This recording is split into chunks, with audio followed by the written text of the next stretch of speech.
in terms of who's traveling. So if it has to be mom, dad, and their 2 kids in terms of how you've defined it, you might want to reconsider and make a family being, any 2 adults and their children ages, whatever. The other thing to consider in terms of price influences are the unique product benefits that you have to offer. So Marketing 101, every customer has interests and expectations.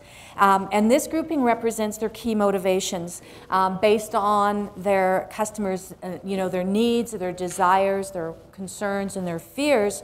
And if customers don't have the right perception of how your product is going to satisfy those needs, then they're not going to be motivated to see your product as having value to them. So we did some exercises yesterday in terms of those words that are going to motivate based on the values of the EQ segments. That's really important, and I think I touched on this a bit earlier in terms of the unique product benefits. If you're seeing price resistance, it may not be that you're priced too high. It may be that your consumer isn't absolutely clear on what it is that you're actually providing to time. So price or previous price paid, popping my P's, is huge. So be very, very careful. If you're going to introduce something that's free, it's better to wrap it into a package and call it, value added, so you're not impacting that perception that, oh, I got that for nothing. Yeah, well, okay. Another price reference point is purchase context. So there are a number of different reasons or opportunities why people will purchase a particular item or travel item.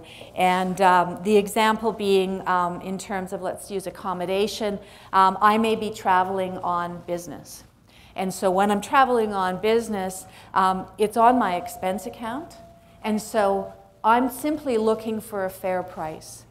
I don't need the cheapest. I can't justify the most expensive. I have to be in the pocket where I can submit it and I'm not going to raise any red flags, right? So I'm just looking for, a fair value. So now let's talk about this whole thing of value, and I want to, think about value can have 2 meanings in people's minds. Value can be related to or interchangeable with the word inexpensive. Or you can think of value in terms of what's important to your customer, what matters to them and what they value the most. Definition: value, the subconscious process of considering what you get for what you have to give up. What you have to give up could be time, it could be money, it could be something else.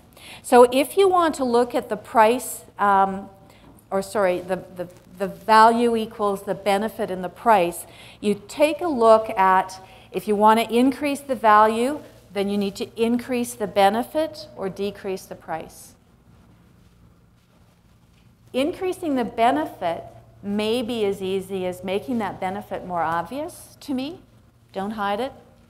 Or again, decreasing the price.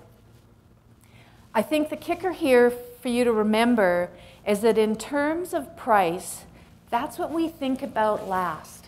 Really? Again, when you talk about, the emotional brain and the rational brain, we think about price only if everything else looks absolutely equal. And then price will be a determining factor. More often than not, price doesn't come into play. We really want to think about what is important to the consumer.